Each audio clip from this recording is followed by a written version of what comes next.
பார்த்திங்கன்னா அந்த காலேஜ் போய்ட்டு வந்தாச்சு. ஸோ பாருங்கள் டேபிள் போட்டாச்சு.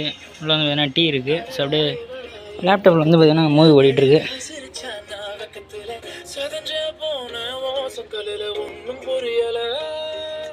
இப்போ வந்து பார்த்திங்கன்னா ஜன்னல் வந்து திறந்தோன்னா சூப்பராக இங்கே காற்றடிக்கும். ஸோ இப்போ ஜன்னல் வந்து திறந்துடலாம். ஸோ பாருங்கள் ஜன்னல் ஓப்பன் பண்ணிச்சு. அப்படியே அழகாக உட்காந்தோன்னா சூப்பராக காற்றடிக்கும். ஸோ இப்போ வந்து பார்த்திங்கன்னா அதில் உட்காந்துக்கலாம்.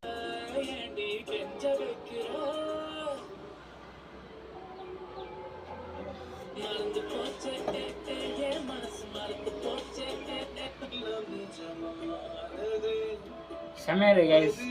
ஒரு ஜாலியாக உட்காந்துட்டு அப்போ தான் வந்தேன். டீ போட்டு கொடுத்தாங்க. அம்மாவோட டீ குடிச்சிட்டு உட்காந்துருக்கேன். ஸோ இப்போ ரீசெண்டாக வந்த படம் எதுவுமே இல்லை. என்னென்னா பிளாஸ்ட் இருக்குது. ஸோ பிளாஸ்ட்டு பார்த்தாச்சு.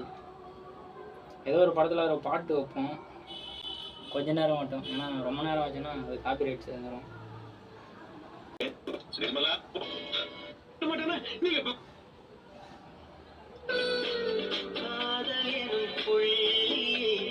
அவன் பிடிச்சதாங்க.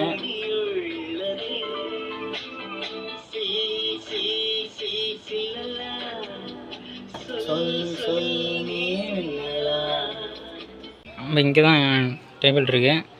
சடை அழகாக உட்காந்தோன்னா அப்படியே இந்த சைடு இடையே வெளியில் பார்த்துக்கலாம். ஸோ காற்றுனால நமக்கு பக்காவாக இருக்கும். ஸோ நான் ஃபிட் பண்ணலாம் தான் பார்த்தேன். ஸோ இப்போ நம்ம வந்ததே வந்து பார்த்திங்கன்னா டைம் ஆகிடுச்சு.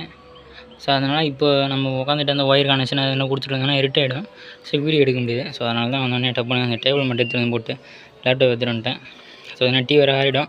ஸோ எஸ் இதோட வீடியோ முடிச்சிடலாம். ஸோ அடுத்த வீடியோ என்ன பண்ணுறது நீங்களே ஏதோ ஒரு கண்டென்ட் இருந்தால் சொல்லுங்கள். ஸோ பண்ணலாம். ஸோ ஆனால் நான் ஒன்று யோசித்து வச்சுருக்கேன். என்னென்னா இப்போது இந்த வீடு இப்போ நம்ம கட்டியிருக்க வீடு இந்த வீட்டில் வந்து பார்த்திங்கன்னா ஒரு 24 hours சேலஞ்ச் பண்ணலாம் அப்படின்னு எனக்கு வந்து தோணுது. சரி பண்ணலாமா என்னன்ட்டு நீங்கள் தான் சொல்லணும்.